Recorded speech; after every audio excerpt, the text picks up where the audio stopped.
अगर आप tier 3 MBA college join करने का प्लान बना रहे हो तो ये वीडियो जो होगा वो आपका 2 साल और 15 से 20 लाख रुपए बर्बाद होने से बचा सकती है। अब रिसेंट ईयर की बात करो तो जो AICTE है और इंडियन रिपोर्ट्स के अकॉर्डिंग हज़ारों MBA सीट जो होती है वो हर साल वैकेंट रह जाती है। लेकिन फिर भी आप देखोगे कॉलेजेस जो होती हैं वो प्लेसमेंट और पैकेज के बड़े बड़े प्रॉमिस करते रहते हैं। उनका पैकेज का जो पोस्टर होगा आप रोडों पे देखोगे। तो रियलिटी क्या है? तो आज मैं आपको टियर 3 MBA कॉलेज की वो रियलिटी बताऊंगा जो ब्राउचर और काउंसलर कभी आपको नहीं बताएंगे। तो ये वीडियो उन स्टूडेंट्स के लिए है जिनके कैट स्कोर एवरेज हैं, जो मैनेजमेंट कोटा से एडमिशन सोच रहे हैं, या जो टियर 2 और टियर 3 MBA कॉलेज के बीच में कंफ्यूज हैं। अगर आप अपना फ्यूचर सीरियसली लेते हो तो वीडियो स्किप मत करना। तो सबसे पहले क्लियर कर लेते हैं कि जो टियर 3 MBA कॉलेज होते हैं वो आखिर होते कौन है। तो ऐसे देखा जाए तो जनरली ये वो कॉलेज होते हैं जिनका नेशनल जो ब्रांड वैल्यू होती है वो नहीं होती है।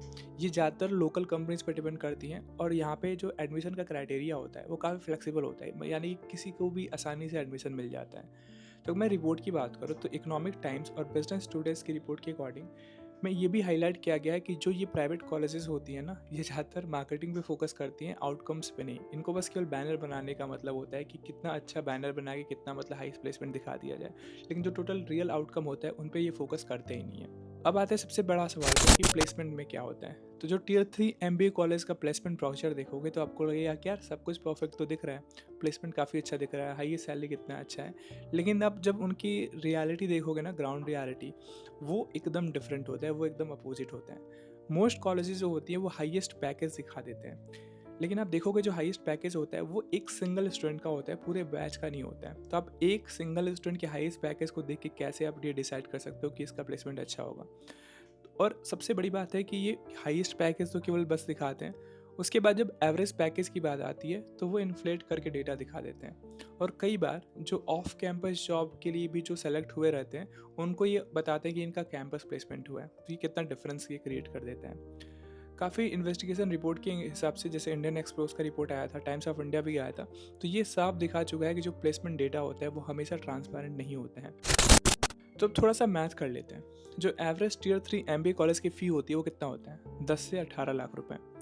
अगर मैं हॉस्टल, फूड, लिविंग कॉस्ट को ऐड कर दूँ तो ये हो जाएगा 3 से 4 लाख रुपए। तो जो टोटल इन्वेस्टमेंट जा रहा है आपका, कितना जाएगा? वो लगभग में 15 से 20 लाख रुपए एक्सपेंड कर रहे होगे आप। और जो यहाँ से मीडियम सैलरी आपको मिलेगा वो 3 से 5 लाख रुपए मिलेगा। और ऐसा नहीं है कि इतना ही है, जो AICTE का जो फ़ी स्ट्रक्चर है ना, ये सारे के सारे अप्रूवल इनके अंदर आते हैं, लेकिन उनसे भी इनका जो फ़ी होता है वो मिसमैच दिखाई देता है। तो अब खुद समझो ना कि जो आप एक्सपेंड कर रहे हो, आप स्पेंड कर रहे हो कितना? आप एक्सपेंड कर रहे हो 15 से 20 लाख रुपए, और आपको ROI के सेंस में कितना मिल रहा है? आपकी मीडियम सैलरी मिल रही है 3 से 5 लाख रुपए। तो क्या ये जो ROI है लॉजिकली सेंस बनाता है? नहीं। ठीक है, तो ये तो रहा ROI के बारे में। अब बात कर लेते हैं फैकल्टी एंड टीचिंग के बारे में। MBA जो होता है वो सिर्फ डिग्री नहीं होता है, MBA होता है एक्सपोजर। पर जो कई सारे टियर 3 कॉलेजेस होते हैं वहाँ पे जो फैकल्टी होती है वो मोस्टली विजिटिंग होती है। वो लिए बस दिखाने के लिए होता है कि ये टीचर है, ये फैकल्टी है, ये यहाँ के हैं, लेकिन वो विजिटल फैकल्टी होती है, वो परमानेंट फैकल्टी नहीं होती है। और जो टीचिंग एक्सपोजर होता है, जो टीचिंग का तरीका होता है, वो ज़्यादातर PPT बेस्ड होता है। रियल इंडस्ट्री के स्टूडेंट्स कम होती है, यानी कि जो रियली में इंडस्ट्री विजिट वगैरह का होता है वो काफ़ी कम होता है। तो ऐसी भी चीज़ें आपका जो लर्निंग है वो हैम्पर करेगी।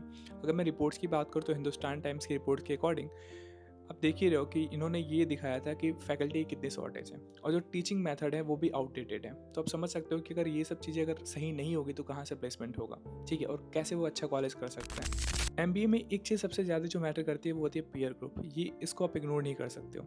लेकिन जब इन टियर 3 कॉलेजेस की मैं बात करूँ तो जब एडमिशन क्राइटेरिया बहुत लूज हो जाता है, यानी ये कोई बार नहीं है, किसी को भी आराम से एडमिशन मिल जाता है, कोई मतलब यहाँ पे कोई एग्ज़ाम्स वगैरह का पैटर्न नहीं है।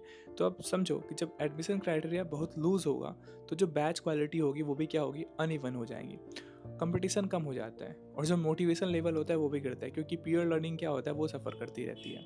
तो अगर अच्छे बैच में लोग नहीं होंगे, अच्छे स्टूडेंट्स नहीं होंगे, तो वहाँ पे आउटकम भी होगा वो क्या होगा? आपका जो लर्निंग एटीट्यूड होगा वो भी नॉर्मल ही होगा, वो भी अनइवन होगा। और MBA में क्या होती है, पीयर लर्निंग जो होती है वो सबसे बड़ा एसेट होता है। तो आप ऐसे भी कॉलेज को टारगेट करना जहाँ पे अच्छे पीयर्स हों, जहाँ पे कम से कम एटलीस्ट कोई बार सेट किया गया हो कि इतने बच्चे को लिया जा रहा है, इस क्राइटेरिया पे लिया जा रहा है। आगे बढ़ते हैं। अब बात करते हैं काउंसलिंग और एडमिशन की। ये तो सबसे बड़ा पॉइंट होता है। तो शायद आपने भी सुना होगा कि सिर्फ बस 2 सीट बची हैं, जल्दी एडमिशन ले लो। आज पेमेंट कर दो, नहीं तो लास्ट डेट निकल जाएगा। प्लेसमेंट तो गारंटीड है यहाँ पे 100 प्लेसमेंट है। लेकिन अगर मैं नेशनल मीडिया रिपोर्ट्स की बात करूँ, एनडीटीवी पे देख सकते हो, तो ऐसे कई सारे स्टूडेंट जो है वो कंप्लेंट कर चुके हैं। इस रिपोर्ट में पूरा दिखाया गया है कि ये कुछ क्या होता है, ये सारा का सारा फेक होता है। ये प्रेशर टैक्टिक्स होते हैं, इमोशनल सेलिंग होता है, और जो एजुकेशनल पुश होता है ये सब कॉमन है। मतलब ये हर जगह का धंधा बन चुका है कि ये लोग ऐसे ही मतलब अपने सीट्स को ऐसे ही बेचते हैं। तो याद रखो, अगर कोई अच्छा कॉलेज होगा, जनरली अगर अच्छा होगा, तो प्रेशर नहीं देगा, वो आपको टाइम देगा और आपको फोर्स नहीं करेगा एडमिशन लेने के लिए। मैं ये नहीं कह रहा हूँ कि टियर 3 जो एमबीए कॉलेज हैं वो सारे के सारे बेकार हैं। टियर 3 एमबीए कॉलेज तब वर्क करते हैं जब आपके पास पहले से वर्क एक्सपीरियंस हो, या फिर आप अपने स्किल्स पे फोकस कर सकते हो, और प्लेसमेंट सेल पे पूरी तरह ब्लाइंडली डिपेंड ना हो कि हाँ वही प्लेसमेंट कराएंगे। प्रॉब्लम तब होती है जब एक्सपेक्टेशन अनरियलिस्टिक होती है। आप सोच के जाते हो कि जो भी कॉलेज बोल रहा है कि वो सारा का सारा सही है, ठीक है। तो अगर आपको रियलिटी पता होगा तो आप क्या कर सकते हो, जाते सफ़र नहीं करोगे। तो सबसे पहले मैं बता दूं कि एडमिशन लेने से पहले ये चीज़ें ज़रूर चेक कर लेना। आपको एवरेज नहीं देखना है, आपको मीडियम सैलरी पूछना है। आपको एलुमनाई को लिंक्डइन पे सर्च करना है और वहाँ पे भी थोड़ा सा फोकस करना कि वहाँ पे भी जो एलुमनाई हो वो अच्छे हों, ठीक है, कहीं वर्किंग हो। बैच साइज और प्लेसमेंट ऑफर का रेशियो देखो कि कितने लोगों का प्लेसमेंट हुआ है और बैच साइज क्या रहा है। उनका रेशियो देखोगे तो आपको पूरा रियलिटी पता चलेगा कि किस तरीके से वहाँ प्लेसमेंट चल रहा है। आप कंपनी का नाम नहीं पूछो कि हाँ किस कंपनी में प्लेसमेंट हुआ है, उनको कौन सा जॉब रोल मिला है उनको समझो। यानी कि हर लोगों को सेल्स में अगर कोई भी जॉब दे दिया जाए तो वो तो इंपॉर्टेंट है नहीं। तो आपको कंपनी का नाम नहीं, उनके जॉब रोल के बारे में समझना होगा। और याद रखो, अगर कोई भी कॉलेज ट्रांसपेरेंसी से मना करे तो आप समझ सकते हो कैसा कॉलेज होगा। तो मीडिया रिपोर्ट्स बार बार ये प्रूव कर चुकी हैं कि डिग्री फेल नहीं करती, गलत डिसीजन करते हैं। अगर आपको ये वीडियो हेल्पफुल लगा होगा तो प्लीज़ इस वीडियो को लाइक करो। अगर कोई भी कॉलेज से रिलेटेड डाउट है तो आप नीचे दिए गए लिंक पे क्लिक करके हमसे रीच आउट कर सकते हो, हम पूरी कोशिश करेंगे। या फिर आप कॉल कर सकते हो, हमारा नंबर आपको दिखाई दे रहा होगा। तो हम पूरी कोशिश करेंगे जो भी आपके कॉलेज से रिलेटेड डाउट है उनको सॉल्व किया सके। तो आज के लिए इतना रखते हैं, मिलते हैं नेक्स्ट वीडियो में नेक्स्ट टॉपिक के साथ। जय हिंद, जय भारत।